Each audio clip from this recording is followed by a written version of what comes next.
Yeah, that's right. Another thing that tripped me out about the book is that even though I'm reading these challenges that are going on, this person is actually on the brink of a breakthrough, but doesn't know it because um, they're still stuck in the middle of the chaos.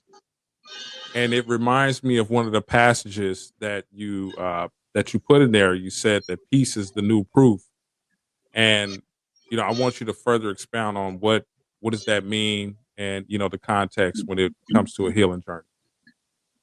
Phew. That line still stops me. Pieces of new proof still stop me. It's so many of us have confused chaos with growth. We think that, and as long as it's chaotic, like the hurt isn't real unless it's the healing isn't here. The healing isn't real unless there's pain associated with it.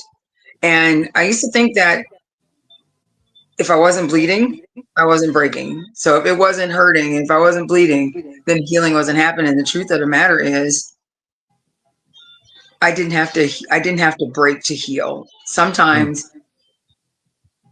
it happened in those still peaceful moments. And even in moments, those passive moments are prophetic healing spaces.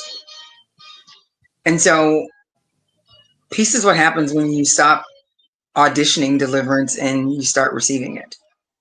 Mm. Stop performing peace and start living peace. And that's where Peace is a New Proof came from. It came from the reality that, wait a minute, healing doesn't have to be chaotic, healing doesn't have to be disruptive. Peace is the proof of your healing. If you're at peace, chances are you're healing.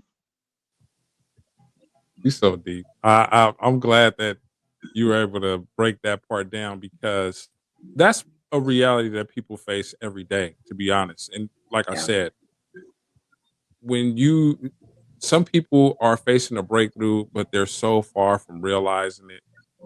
And that distance is almost akin to like a carrot at the end of the stick, but you're doing it to yourself. Yeah. And like you said, peace is more of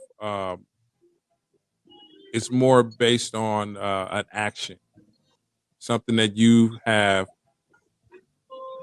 decided that, hey, this is what I want, and you're taking the necessary steps to get to that goal.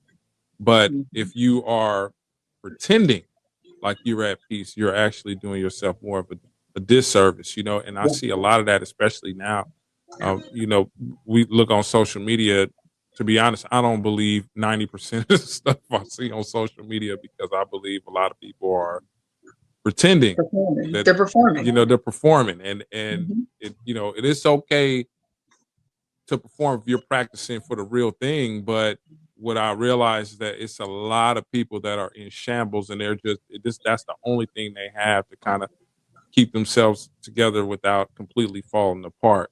But you have to be able to face what the situation really is, look within, pray for your peace and guidance and strength, and you have to start So, moving forward at some point.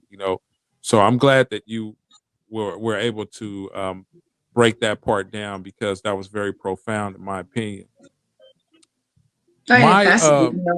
It also Mhm. reminds you too that God God can grow us in the soft places too. Oh It yeah. doesn't have to be chaos. It can be quiet and still, and that peace can grow out of that quiet and still space. Be still and know that I am Mhm. God. And so I think that I love that you just said that so many people on social media are performing peace. They're performing uh, resilience or healing, but they're not really walking in it. Yeah. I mean, it's a desire. Yeah, It is a agreed. desire. It's a very strong desire. Don't get me Yep. wrong, but I think they're getting that dopamine hit and self gratification by the amount of likes they get or views they get based on that. Yep. When they know the reality isn't that yet. I mean, but at least they see it. It's on the horizon. You just have to take a break from all that stuff and really put boots to the ground and move towards it. And when one thing I learned growing up, a lot of the times your challenges get the toughest when you begin to outgrow your former self. Agreed. Well I said. mean, there's people who've had a lot of challenges in their life. They could be a drug addict, they could be in the streets, whatever it is. And they realize that it's not for them.